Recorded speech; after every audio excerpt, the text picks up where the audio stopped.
Good morning, everyone. Welcome to Catalyst Energies. My name is Dee. Thank you for joining me. I'm so grateful that you're here. This is the Daily Medicine Transmission for Tuesday, October 5th, 2021. How is everyone doing? Tuesday. So welcome back, everyone. Thank you so much for being here. I truly appreciate each and every one of you and your support, your comments, your participation. It actually makes a big difference, doesn't it? And if you're new to this channel, welcome. It's great to have you here as well. Thanks for stopping by. And if you find this information and this content helpful, inspiring, or giving you some amount of guidance along the way on your own journey, don't forget to interact with this content somehow by hitting that subscribe button, hitting that like button, commenting, sharing the content. It all makes a difference. So, man, that outage yesterday, I can't not talk about it because it just impacted the whole world, didn't it? Social media goes down and the whole world seems to respond to it, except for those people who, don't have access to social media or use it very often. I was just... I thought it was a blessing, personally. I was really excited. I can't tell you how many text messages and phone calls I was getting yesterday. Just people like, oh, social media is down. Oh, social media is down. What are you doing? I need to talk to you, blah, blah, blah.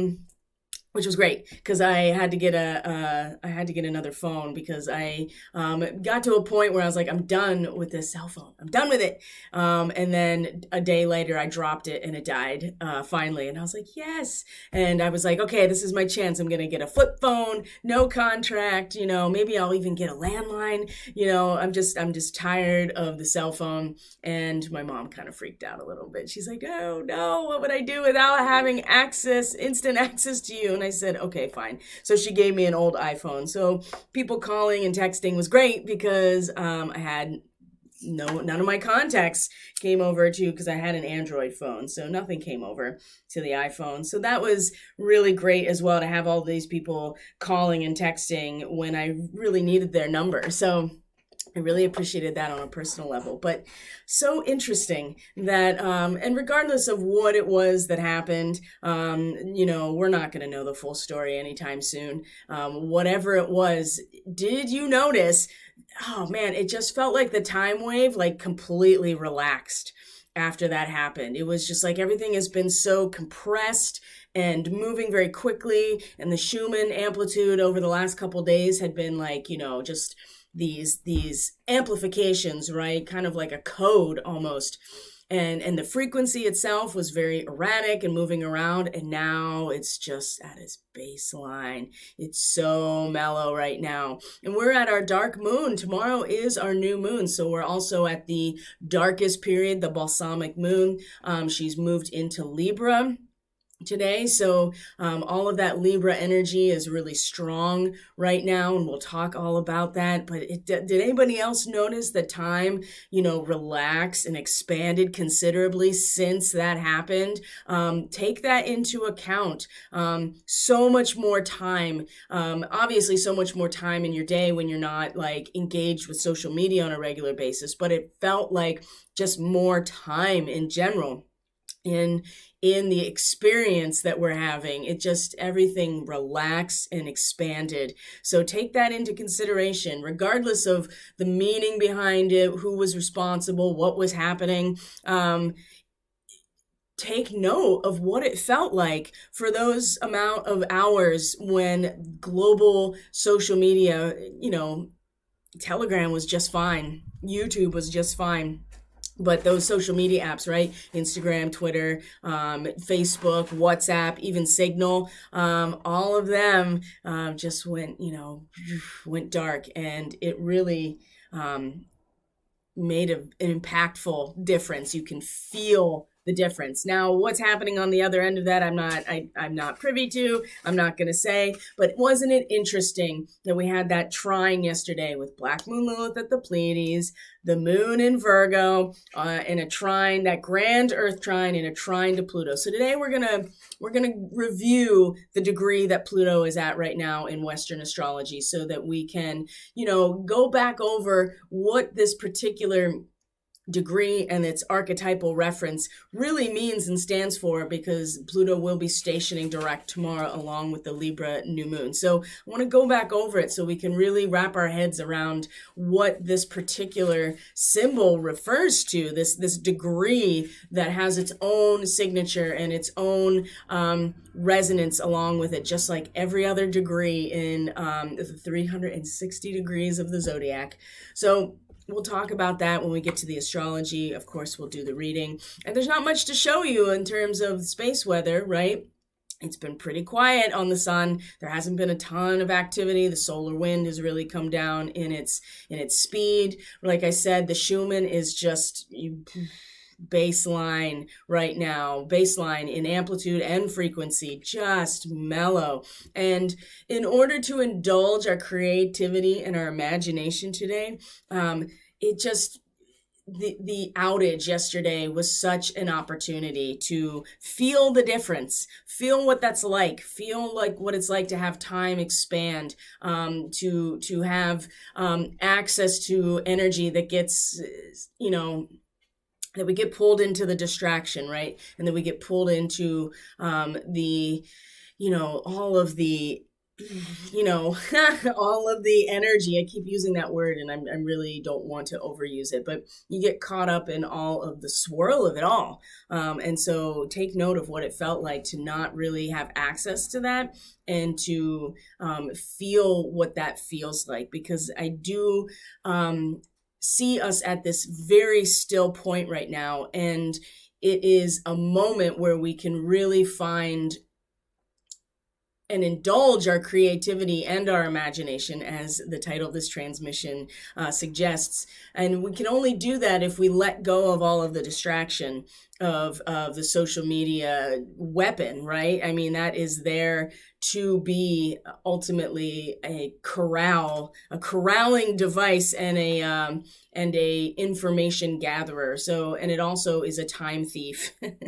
There's certainly plenty to gain from having this type of access, and there's certainly so many connections we can make with people.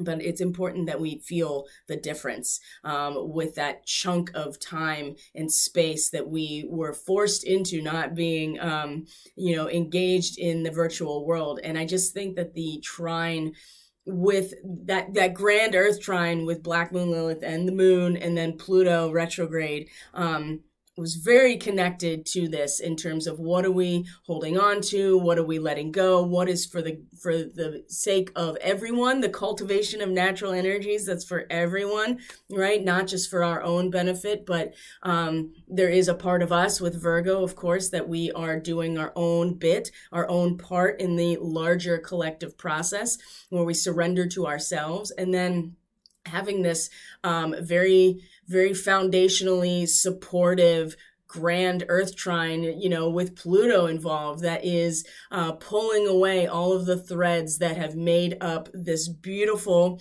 rug or carpet that we've been standing on for so long, is getting pulled out from under us. And we've talked about this time for months, right? And now it's here, how important it is that we allow the cultivation of that still point, that we find the stillness in the center, that we allow the expansion of time to come to a point where it is almost a stillness and a space that we can then create from. And imagination is a really potent tool for humanity. So, I'm going to check in. Let's check in with the chat right here. I appreciate you guys. That big exhalation, that's a great way to put it. Was almost disappointed when Facebook came back and the experiment didn't last longer, like a box being put back over us in a way. I feel that, and I totally agree with that. That is, I was really bummed when it came back. I was like, I was really enjoying those moments.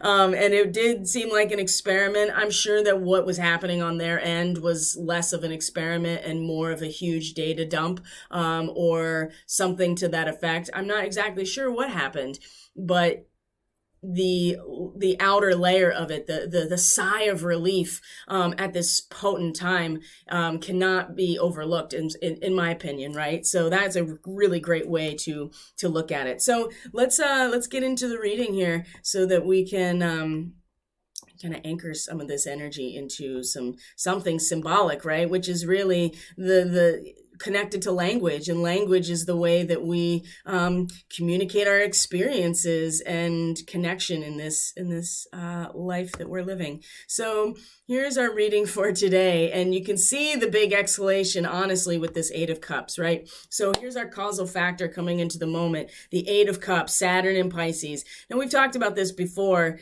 in terms of what it stands for. So indolence is another word for laziness. And the really dark side of this card, if it were to be reversed, for instance, or at the darkest end of the spectrum here, is depression, straight depression, and even suicidal ideation, right? This is a total, you're just out of emotion. So I know for me personally, a couple days ago, and I can't get over that Venus in Scorpio was in a trine to Neptune. What a release valve that was. It was incredible. And it was after I had this really massive raw release, which was very much related to also where, very close to where Pluto is currently. So that also comes into play as well. But it was pretty substantial in terms of release. And then you find yourself like you don't even have the energy or the emotions anymore to go anywhere else, to even pull yourself up or to even feel anything. So there's a numbness that goes along with this card as well, that we reach this point that there's nothing left to give. And what it really refers to in terms of our potential here is the delusion has lost all of its attraction, and what is left is frustration.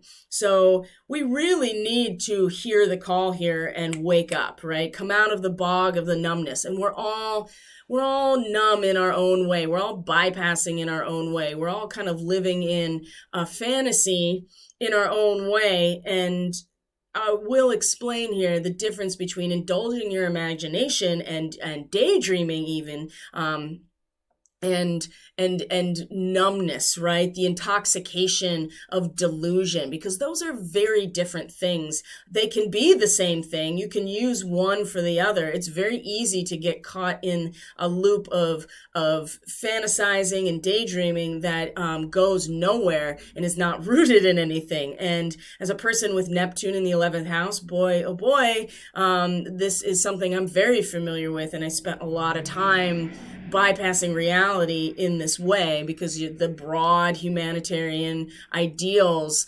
and the really large imaginative context that knows no boundaries with Neptune, because there are no boundaries. So, and we're talking about Pisces with this card, right? Saturn, though. Saturn is the wall of reality, right? And where is Saturn? It's retrograde in Aquarius. This shell of the egg is cracking open. That is reality coming forward, my friends. And there's no getting around that. Whatever that is, we're going to find out soon enough, right? When Saturn stations direct. But we need to hear the call to leave behind the numbness that we have been using to not feel any pain or discomfort, right? And abandon that. We have to let go of it and step into and open our eyes to what is coming, the upcoming change. And so transformation is the potential here. Once you get to the 8 in any of these suits or elements, you are allowing the space for divine intervention to come in. And usually this comes from this moment where the 7 represents the fall, right? And we're going to see there's a lot of 7s in this reading, a lot. There is that fall. There is that moment where the wild card comes in. There needs to be an adjustment, but in that adjustment, we allow the space for a divine intervention and for grace, right? That is a big part of this. So many of us are at a point now, on a collective level where we are tired of what has been happening, and people are waking up and waking up and waking up, and they are really just drained. And that was the benefit of the social media aspect, right? Because all of a sudden you're like unplugged from the very source that's draining all of us for the most part. You have to learn how to use social media in a way that is sharing information and not draining the life out of you. So I think in that moment that there's a awareness of like, oh my, yeah, like leave the bog of numbness, right? Open our eyes to the change. Let go of the delusion that isn't very attractive anymore and start to see what's actually happening. And there's a lot of different ways this unfolds. I've talked about it many times. It's a very unpopular opinion or perspective in certain circles, but it's important that we let go of the delusion, because it's not going to fill our cup, right? Reality is here with Saturn, and what it does is bring us to our knees, essentially. So we get a choice now to come forward from that. And here we find ourselves, speaking of the present moment, here's our Queen of Swords. Here we are. This represents the transition from Virgo to Libra, which is happening right now in terms of the moon. And so oftentimes when I do readings for people, when we talk about the aspects that are so closely related to them as individuals, or at least in this particular incarnation, you start with the ascendant, which is what you read for in a horoscope, for instance. You read your rising sign. And then the next sign you look at is your moon, right? And so there's always a lot of focus placed on the sun. And of course, that's important because the sun is the center, but that's why there's so much focus on it. When you look at the moon and your moon sign, especially your natal sign, and then the transiting moons, your progressed moon, it shows you how you feel, which is a lot closer to who you are than how you express yourself on the outside. Because sometimes those things don't align at all. And that's where people really have a struggle.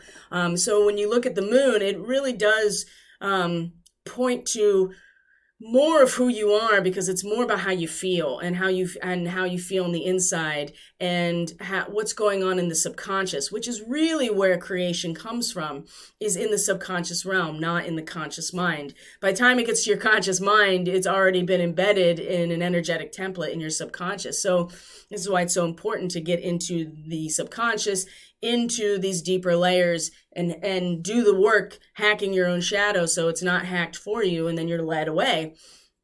So here we are, the Queen of Swords. We know that the moon has switched from Virgo to Libra. So we've reached this point within ourselves, each individually and in a very personal way, something that we can feel into, is we've gone from that point of we've done our work, our due diligence, purifying and disciplining ourselves, right? The work that we are each doing for the whole. And now we step into the whole. We step into the social context as an individual. Now, what does this tend to do? We come from a place that is still very nurturing and empathic, as the queen represents the water, but now she's in the element of the swords. And so there's perception.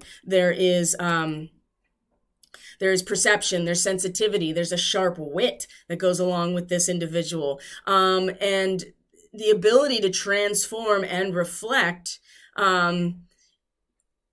has a lot to do with the water element, and then you form and create from there, right? So you can transform. Transfiguration is a big part of the Libra archetype, and then you reconstruct in order to find balance, the perfect whole, or the perfect balance of the form, right? And so this individual, right, this court card that's representing us and individuals in our lives, and certainly us as humans at the heart of this reading today, you can feel the transition now that we're so sensitive, perceptive. Now there's a risk here of living in idealism and outside of reality. So that's something to keep in mind as we're coming from this very distinct Eight of Cups that has us completely drained of everything but the reality, like even our imagination, even our ability to indulge our creativity, to indulge our magic. And we're going to see in the reading how important this is, to enjoy ourselves, to have some joy in our lives, and to be very, connected to the waters of our soul, basically. So, But the risk of the swords is to get too idealistic and to live outside of reality. And also, we're very sensitive to disturbances from the outside because there's no grounding, right, with any earth, and there's certainly no there's no fire, right, that burns at the center of us in this particular symbolic representation, this Queen of Swords. So, I mean, the idealism comes that she is up in the clouds, right? She is away from everything. So she has this transcendent perspective, and she's still exercising this reflection and this connection to spirit and to emotion and empathy. But you can see that she also is separated from the lived experience of it and up in the clouds with this transcendent view. Now, she is kind of sitting on a throne. She has her sword, and she's decapitated someone, and she is taking that with her. So there's a sense here that we don't have to necessarily live on the ground in order to exercise our perception and our sensitivity and even this sharp wit. So it's important that we keep this in mind, that this is where we're finding ourselves now, right? Because people they're fed up, right? And this has been the case for a while, but it's just building and building. And as we're about to embark on this new moon, these are important messages. These are important things to bring forward, because if we have to be vigilant and we have to be aware of ourselves at every given moment, because if we give ourselves over to the distraction, or if we give ourselves over to the disturbances from the outside, the interferences, we just talked about interference, right? Then we which was yesterday, right? We stand to almost feed the separation from reality even further by kind of taking ourselves above it. Not to say that is exclusively something we shouldn't be doing. It's just being aware of like where we're finding ourselves in the present moment. So when we look at where we can ground ourselves and certainly pull our power from, the loving elementals of the Three of Roses is pretty cut and dry here, right? This is about having fun, being joyful, being open to what is around us, right? Enjoying your life, more playfulness in your daily life. This is about, if you want to see the fruits of your imagination, if you want to be more open to those aspects that maybe aren't as that we're aware of in our daily life that are very much connected to the natural world, as we've been talking about, then you have to have a little bit of fun. You have to,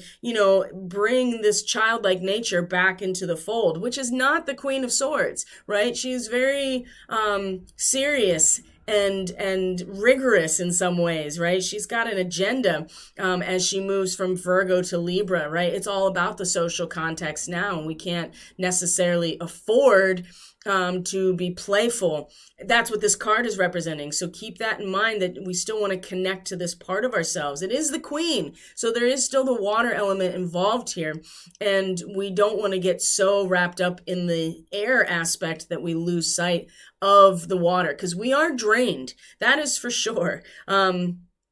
On many levels and for many different reasons. And if, the idea is that if we really knew the extent of the truth with a capital T, I feel like that this would tip so many people over the edge that are already here. And just, this is why you have to stay connected to this part of yourself that is loving, that is open, that is trusting. And that way we have access to these experiences that we normally wouldn't have access to if we cut ourselves off, because of how much reality can really just crush us. And certainly there's something to be said for this ability to transcend it, to be very sharp-witted and perceptive and even sensitive, but we also need to ground ourselves. And you can see, here's the unicorn right here, and then the Seven of Keys. We'll get into that. But where we can draw our power from and where we find our core is in this much more joyful and playful part of ourselves, right? That's what I'm trying to say. And here is our Seven of Forces again. I mean, our Libra card just keeps coming. I mean, it should really bring to your awareness by now how important this dynamic of balance and fairness and justice and symmetry in the social context, in our relationships, whatever we're relating to and committed to, that's what Libra represents. That it's not just about us anymore. It's about how our actions actually impact things on a very real level. So we can release our energy here. We can put our conscious attention and focus on this balance, right? Because justice and reciprocity are energetic experiences, just like everything else. As you can see with the Akashic field here up here as part of the guidance. So again, putting balance at the forefront, right? Finding balance in everything, every relationship that we have, finding the balance here. And you know, a moon in Libra, just in general, is so capable of really feeling into the needs of that collective context or social context, that it's very easy to transform oneself or to move around and to be able to feel into, you know, when you have moon in the 7th house, for instance, in your natal chart, you are so plugged into whoever you are in relationship with that you can really feel into their idiosyncrasies. You can feel into what it is that their needs are in the relationship as well as your own.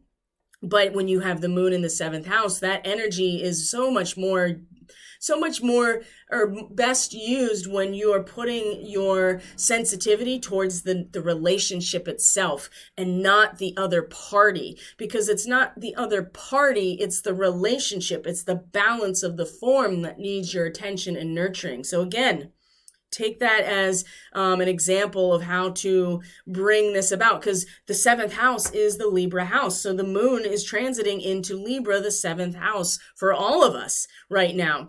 And if you want to make the most of this transit, you put your sensitivity towards the balance of the relationship itself, not giving the other party what they want, because that is, you know, moon and Libra people they get a bad rap in terms of being very wishy-washy, and people pleasing, but it's really because they're so sensitive to the needs of everybody that they're engaged with that they're very easily able to morph and change and transfigure themselves in order to find that balance. But it's about the balance itself, not the other party and what they want. This is a very important distinction, okay? And so this is where we can really release our power today, because we really are feeling at the center here of wanting to just chop the head off in some ways. And there's something to be said for that precision.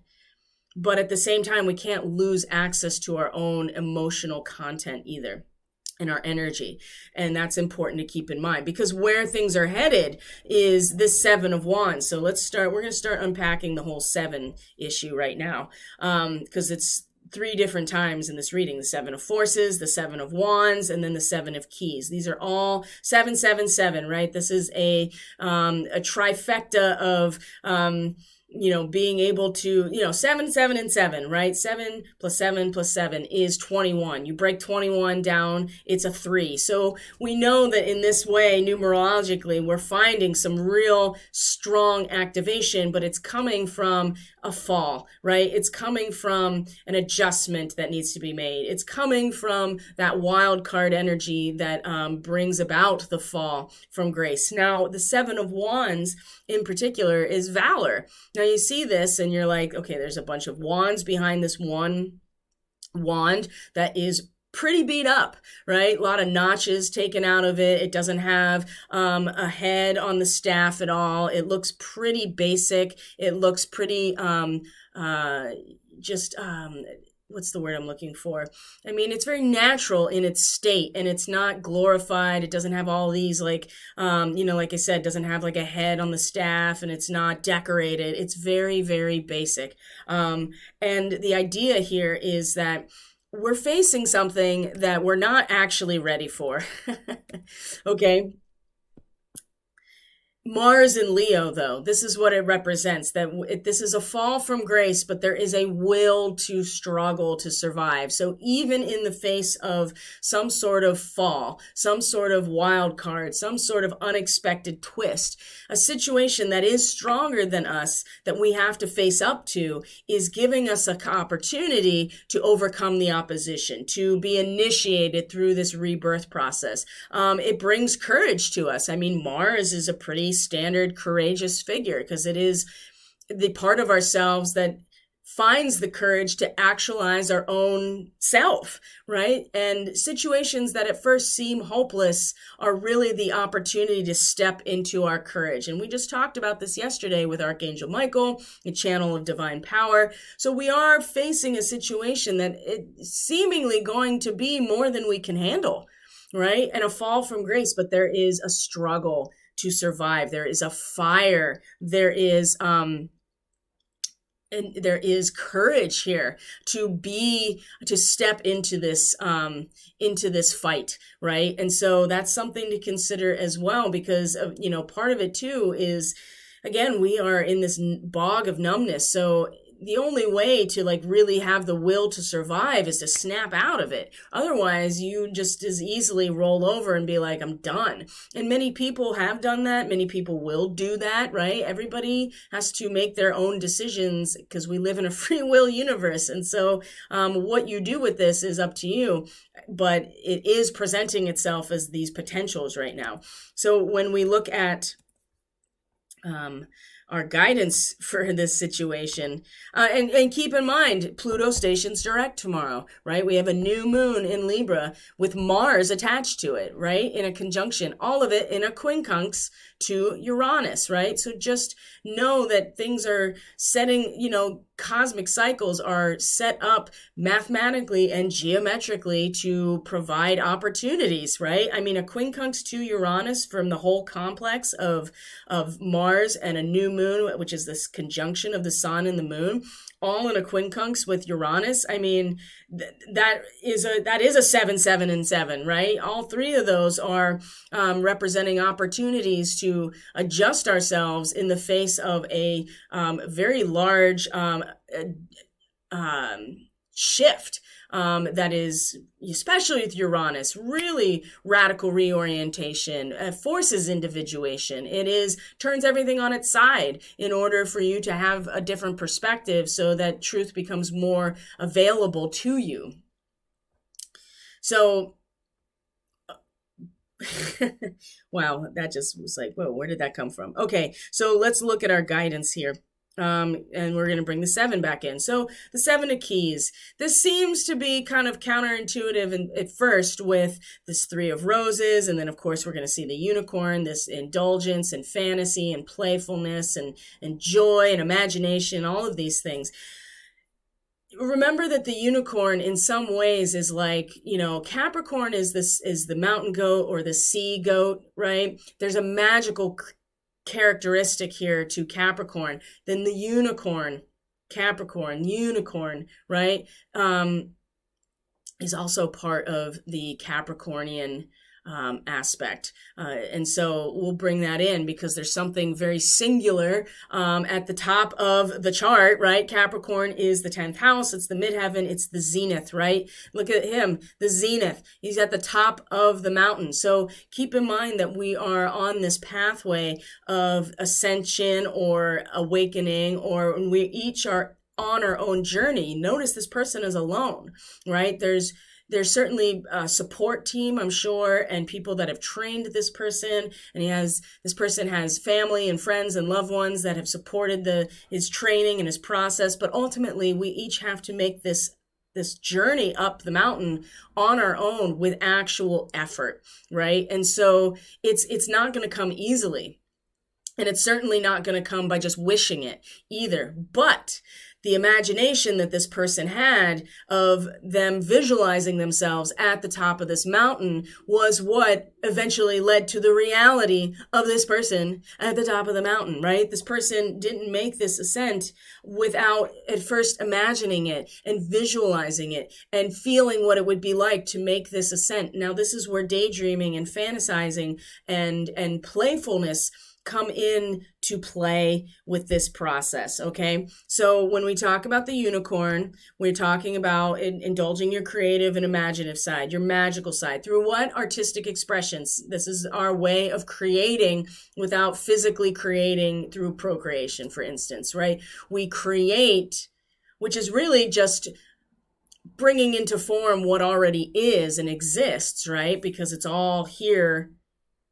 It's all here, right? The universe already exists. Time is a loop in some ways, so it's all already here. It's already happened. All of the potential for everything that could be and ever has been is in the Akashic field, as we're going to see here. But it's about bringing it. Manifesting is not you creating anything. You are vibrating at a resonance that attracts to you that particular pattern, right? That then translates into a physical reality. Okay. So indulge your creative and imaginative side, because this is the only way that you will ever actually get to the top of your mountain, whatever that represents to you and to us. Remember, we're in Libra now. This is about the collective context, no more about us. The only thing that is in those areas, we have Chiron, which is not moving very quickly. So you know that there's a continued focus on that aspect of healing those wounds of self. We have Uranus and Taurus, which is the collective third eye in the realm of the physical reality of material reality of Taurus. And then we have the nodes, right? The North Node, especially in Gemini, getting closer and closer to Taurus. So everything else is at the top of the chart. It's all in the social context, but in order to get there together, we each have to take the responsibility, which is a big part of this Moon in Virgo time we just had, to imagine, to indulge this side of ourselves, to be able to use imagination to visualize within ourselves where we want to go. When we visualize it and we feel what it would feel like to be in that situation, then we start creating an energetic template or reforming it. And from there, when we focus on the feeling and we focus on the, what we are creating from an imagination, from that place that's not really real, but it's not unreal either. It's the place you go to in your shamanic journeying. It's the place that you go to when you literally dream. It's not any less real, but it's in your subconscious. It's in the realm of energetic creation. And this is where we need to tap into. And part of that is bringing that joy and playfulness and this magical part of ourselves, this creative, imaginative part of ourselves in as if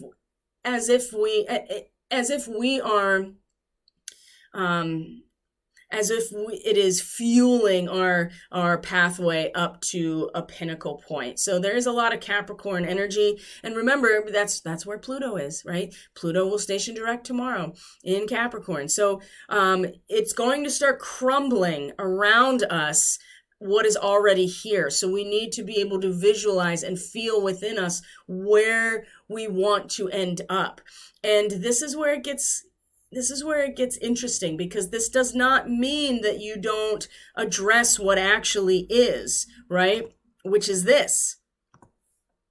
There's an actual mountain. There's an actual set of equipment you need. There is training. There is effort and determination that goes along with this. You can't just imagine it and then expect to physically be there. We have to actually take the steps in order to do this, but it does start with the imagination and indulging that. It's really important to know that there's two sides to this, which is where a lot of people have gotten trapped in the manifestation rhetoric, right? Is that if you just think about it, and it's not in your thoughts, it's in your seat of your creation, in your subconscious, in your energy field, in the base of who you are, where you create from, and where you are able to connect to this, your imagination, is not in your conscious thoughts. But the other side of this is you actually have to put some effort into getting there as well. And this is, again, where people kind of get lost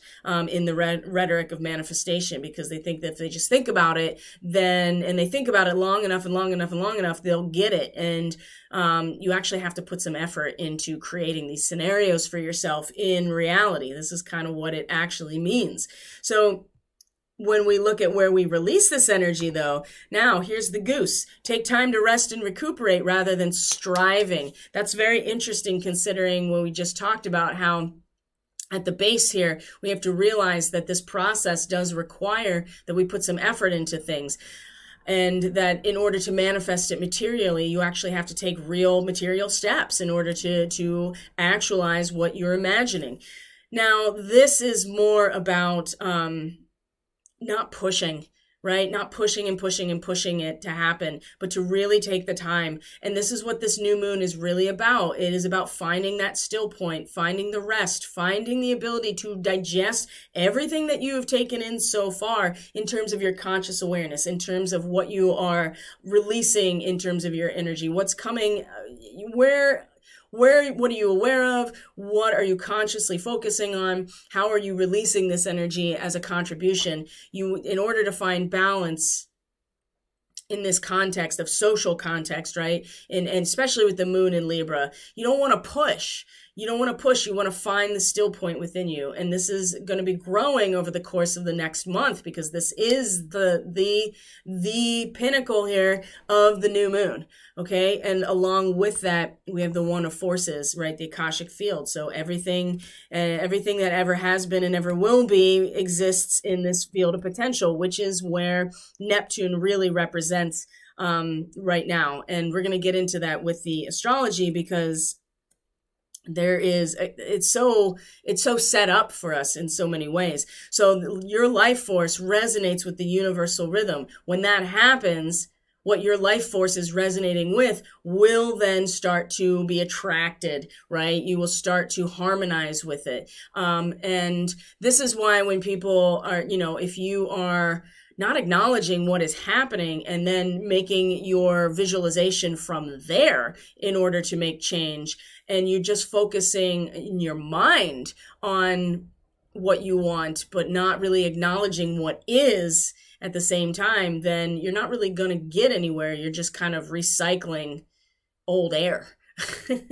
So your life force, right, that comes from the seat of you, from your own internal waters, this is what resonates with the universal rhythm, what's being created for us. It's about bringing it to us, not us creating anything necessarily. The only thing that we're capable of creating, number one, is other life, right, through our natural processes, and then creating through art, right, creating through design, creating through certainly through our own physical means, but manifesting reality just through our own minds is not exactly how we're going to do this. But this is much more about when we rest to mobilize our internal resources, when we find the still point, while everything is, crumbling around us.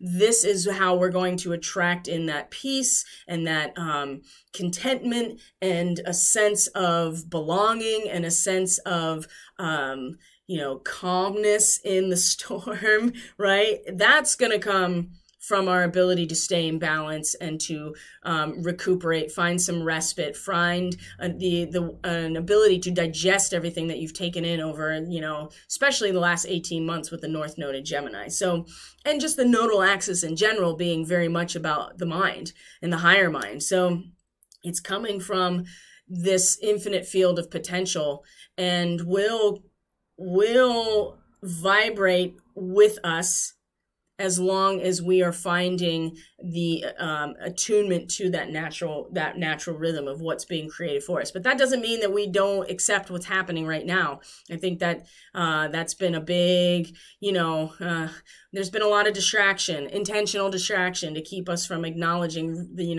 as much of the truth as we can wrap our heads around. So let's look at the astrology for today, just so we can start to unpack this even further. All right, guys. So I hope everyone is doing well. Thank you for being here, truly. All right, let me check in with the chat here and see what's going on. Yes, all right. All right, guys. So here is our chart for today. It is the 5th of October. Our moon now at its most balsamic had just moved into Libra as of probably an hour ago. So let's take some time here to look back at at what happened before it went into Libra, because there was a sextile to Venus. Now, Venus is getting into some interesting territory. Number one, this is the degree of the full moon lunar eclipse that's happening in November, the same degree, okay, 27 to 28 degrees Scorpio. So as Venus is finishing her transit of Scorpio at the same time that we're about to go into a new moon period, at the same time that Pluto, which is the main ruler of Scorpio, stations direct. Venus, the planet that represents our sensitivity to the world around us, our comfort, security, harmony, and beauty, our ability to feel into what's valuable to us and what we value in terms of relationships and resources. She has been she's been in her detriment in Scorpio. It's been a real challenge for us to feel into very directly into the depth of our own shadow, into the depth of the collective shadow, what's been happening down under the surface that's not necessarily always accessible to us. And it's very easy to, again, kind of lose hope or to get caught up in the distraction or the intoxication when Venus is in Scorpio, because it's very, very uncomfortable, to say the least, to be sensitive to these things at this dark, deep level of Scorpio. So this particular, it's just important to kind of pay attention to what you're sensitive to, where your value system is around some of these themes, because when it comes back around at the full moon lunar eclipse in November, this is the degree it's going to be at. And so it's really starting to bring our allegiance back to some central principle, right? To infinite source within, to God within us, right? That we have access to through our soul. But it came with a very, very painful, powerful, and deep realizations and access to what is under the surface. And now she's bringing it back up, and it is creating a scenario for us where we are able to really find that core integrating principle that is at the center of all life. And this is something very valuable right now, because it didn't come without a challenge. And I think it's important to consider this right now as we go through it. So the moon came into a sextile in late Virgo with Venus this morning before we went into the moon in Libra time. And so there is this, when you get to the end of Virgo, I mean, you become a real powerful, charismatic person. And it's your personality at that time has been so well developed, if you're following through on your 6th house and Virgo journey, that the sheer power of personality in times that call for a decision is very, it shows everything that has led up to this point. And then you are presented with this opportunity to make a decision, and it's the power of your will stepping in. And so again, investing this energy into where Venus is like, the power of your will to go back to the core principle that pulls us all together, which is love, right? Which you don't really expect in Scorpio, but it's very much there, very, very much there. In fact, that would be the next degree that we find Venus moving into, as love as a principle of redemption. So it's in this ability to really kind of pull it all together within ourselves emotionally and invest that into a harmonious relationship with Venus. So this other feminine aspect, the moon and then Venus, both feminine aspects, at least Venus in her when she's in a feminine sign. At the very least, she's going to move into Sag, and that's going to be a whole different feeling. But we can invest this power of our personal will, right? Personal will based on the work we've done, surrendering to ourselves and to really purifying ourselves.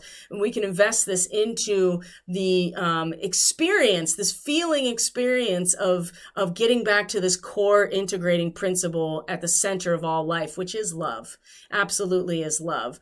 And so this moment was really valuable for that. And this is, look at that, 4:44 a.m. I didn't even plan that. But look at it; it's almost exact at that time. So that's pretty that's pretty awesome.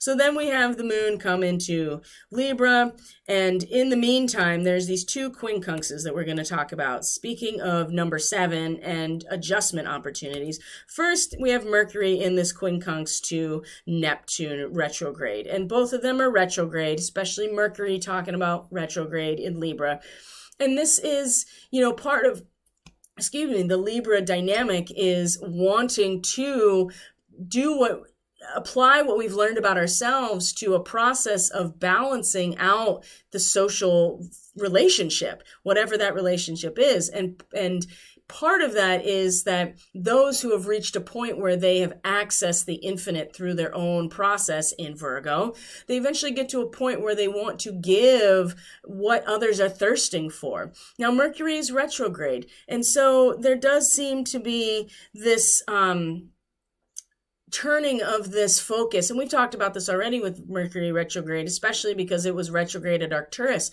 We want to give what we have acquired and accumulated to those who are thirsty for it, those who have not gotten to this point. And I'm not suggesting that we should or shouldn't, but what we are finding here is that this quincunx, or this 150-degree angle with Pluto, which is dissolving everything other than the truth within us, and then soon when it goes direct in this season, it will then start to go back to dissolving everything outside of us as well. So we have this clear picture right now within, as Neptune is retrograde, of everything but the truth coming down from the mountain and then applying it to real life. So the quincunx here would exist regardless if they were retrograde or not. It's the connection between the 2 degrees of Pisces and Libra. Libra of talking about the mind, the accumulation of knowledge and the application of it to find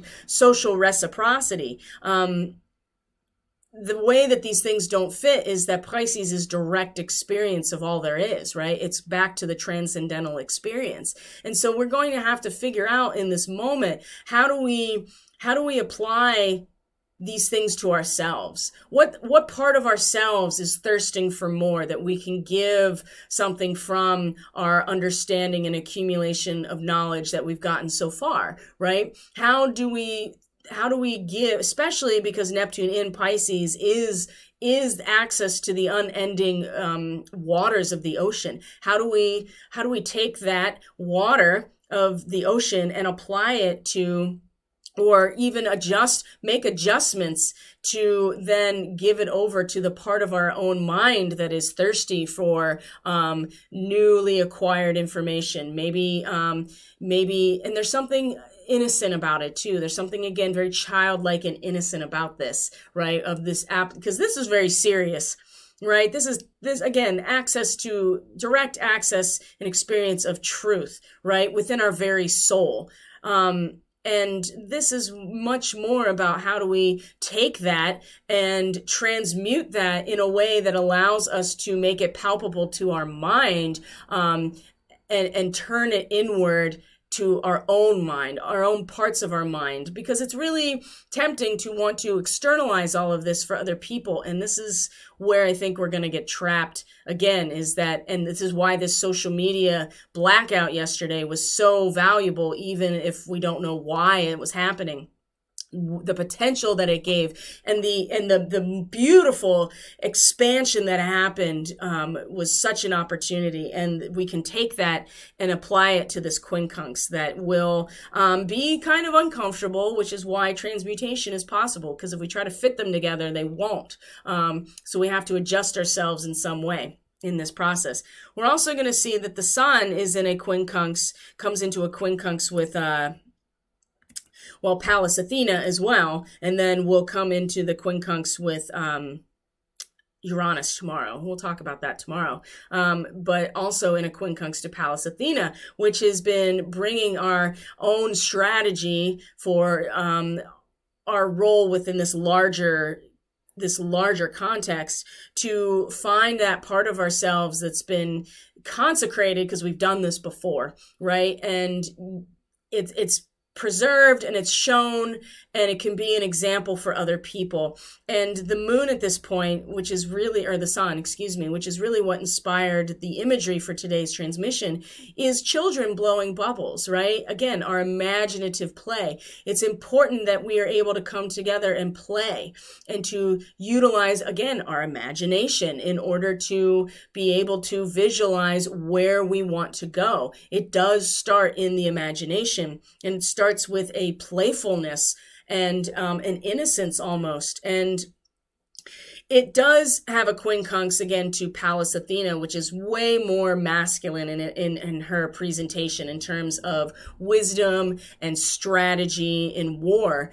And it's almost like, here, this is what we've done in the past, and it's worked, and now it's on display, and it can remind us of what we've done, and it can inspire other people. But again, we're going to have to take that and somehow transmute it in the face of an expression of self through a very imaginative, playful process, right? How are we going to get to where we're going if we can't even feel what that's like in our imagination? This is where the whole concept of fear is absolutely a choice, right? But the danger is very real. And I think that that's important to consider as well, because with the danger, you can see that the sword, meaning our mind, our mental processes, our intellectualization, our ability to gather intel and empirical knowledge with the sword and process it, is very much still part of an internalized strategy.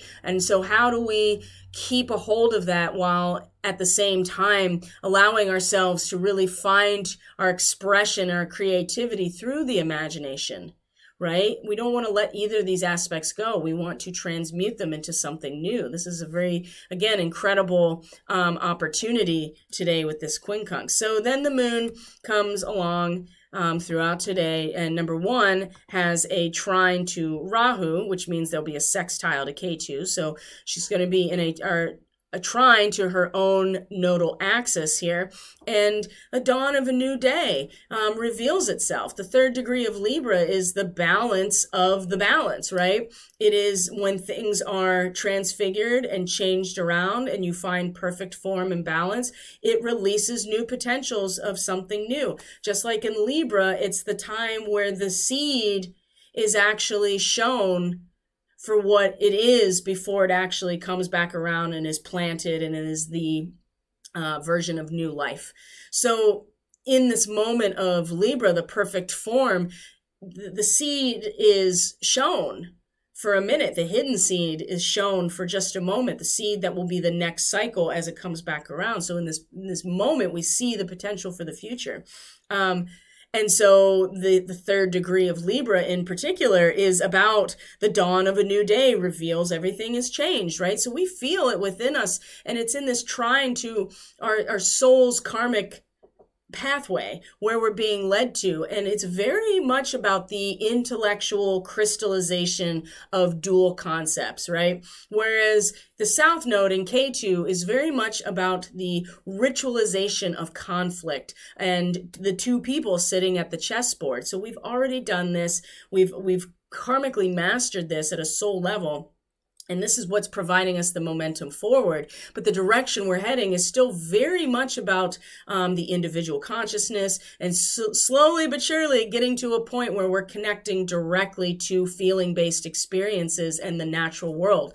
And so the first balance of the three of Gemini is this formalism in our intellectual capacity, right? You're just like, oh, here is duality, and I am bringing them together into a crystallized, structured form.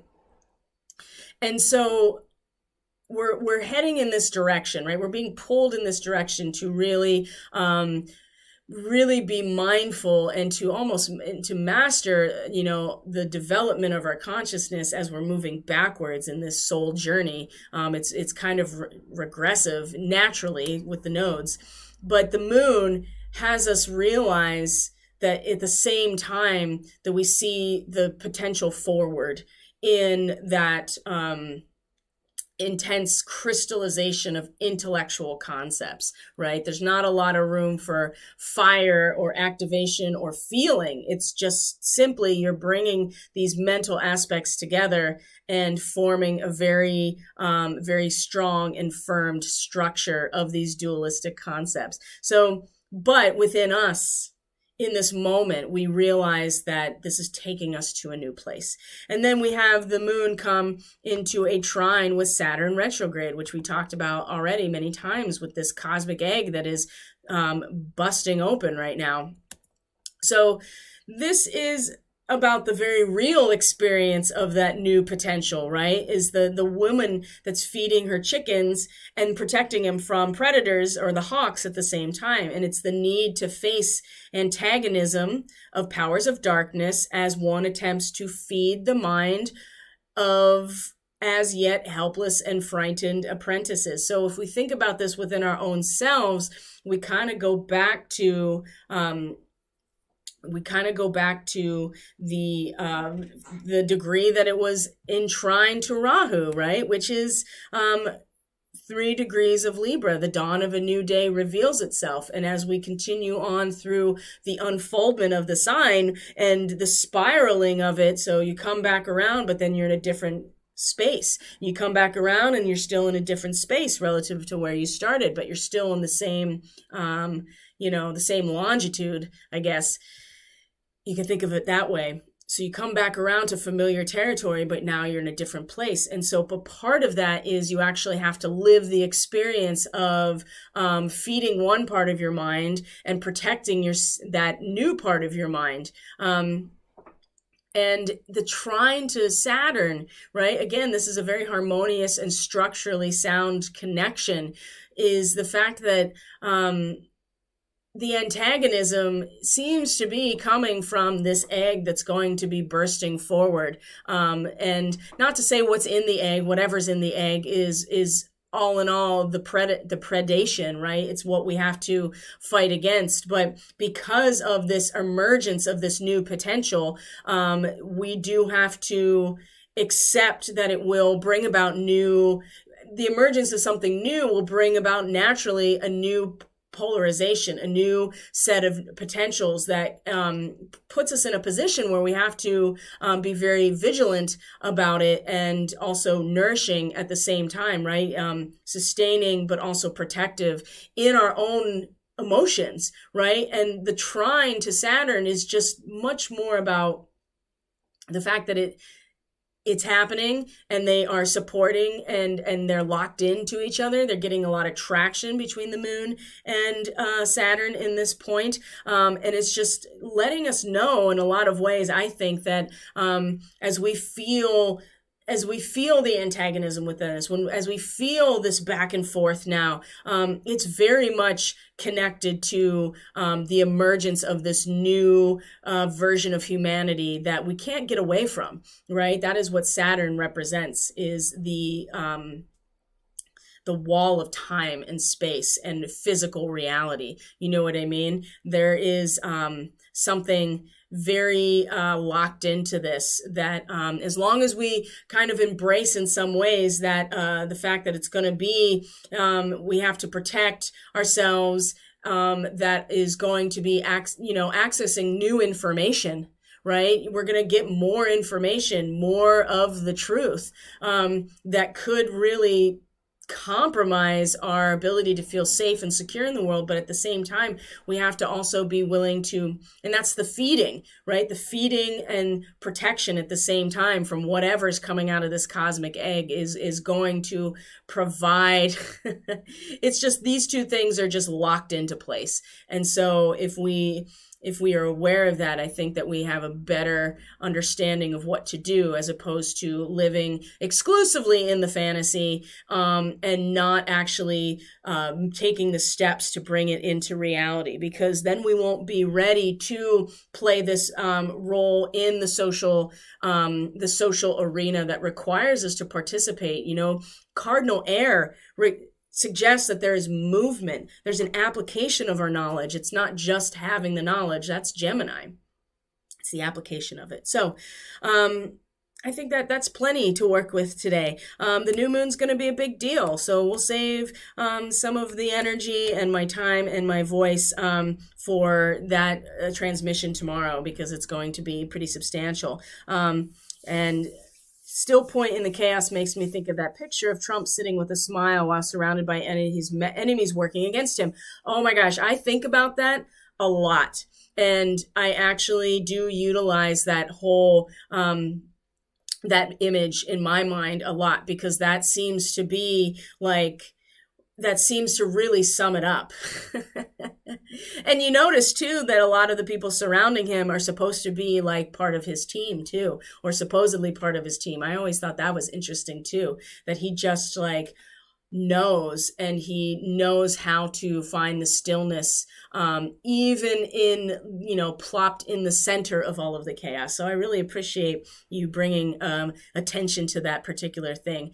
Balance in all things. I mean, it's really our work right now, and it's going to be over the course of the next month.